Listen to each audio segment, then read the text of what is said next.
सोच थी वो मिस्रियों के जैसी थी, जिनका काम, जिनका बचपन में जिनको राज करना सिखाया जाता था। मैं एक बात शैतान को बताना चाहता हूं कि मुझे डराने की कोशिश मत करो। मैं तुम ही लोगों में से, खत्री घराने में से जन्मा हूं। खत्रियों का जन्म धर्म की रक्षा करने के लिए होता है। अगर तुम इनकी हिस्ट्री पढ़ो तो मुझे डराने की कोशिश मत करो, क्योंकि मैं तुम ही लोगों में से निकला हूं और यह काम बढ़ेगा, यह कम नहीं होगा। और परमेश्वर मेरे साथ है और वो आपके साथ है। तो अगर ये परमेश्वर का काम होगा तो कोई दुनिया की ताकत रोक नहीं पाएगी, और अगर किसी इंसान ने खड़ा किया होगा तो रोक पाएंगे। अब देखते हैं कि ये परमेश्वर ने खड़ा किया है या किसी इंसान ने खड़ा किया है। ये चैलेंज है, मेरा चुनौती है, क्योंकि मैं जानता हूं जब परमेश्वर किसी को खड़ा करता है वो बचपन से उसकी तैयारी करवाता है। वो उसी तरह से उससे पैदा करता है, उसी तरह से उसकी सोच को रखता है और उसी तरह से उसे उसकी परवरिश करता है कि जब इसे डिलीवरर के रूप में खड़ा किया जाए, इसके हाथ ना कांपे, इसके पांव ना कांपे।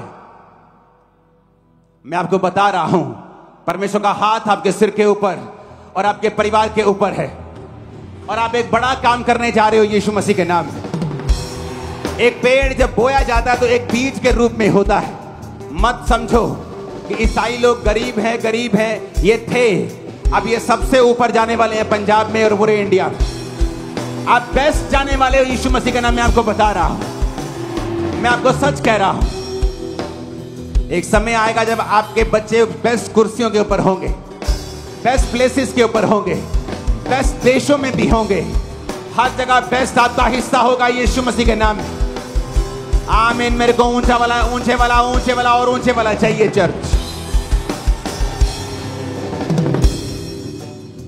Hallelujah, hallelujah.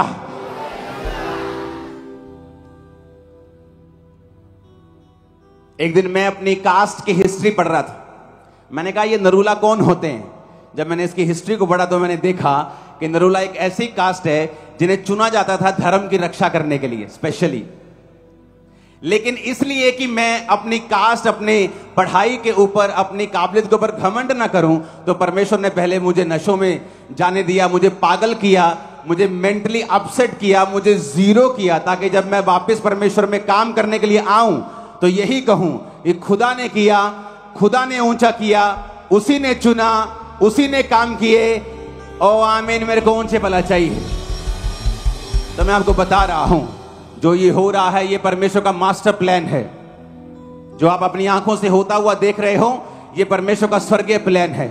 उस प्लान में आपके बच्चे भी हैं, पोते भी हैं, पड़पोते भी हैं, जनरेशंस भी हैं, जो आगे जाके अधिकार करेंगे यीशु मसीह के नाम का, अधिकार रखेंगे यीशु मसीह के नाम का, बड़े काम करेंगे यीशु मसीह के नाम में। मैं नहीं जानता कौन ये विश्वास कर रहा है।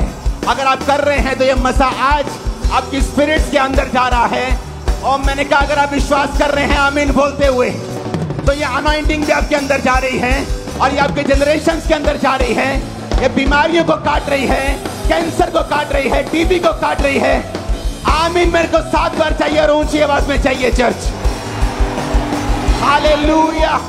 आमीन बोलते हुए, तारीफ करते हुए खुदावंद के नाम की। तुम बेस्ट प्लेसेस के ऊपर जा रहे हो। मैंने कहा बेस्ट देशों के ऊपर जा रहे हो। Hallelujah, hallelujah.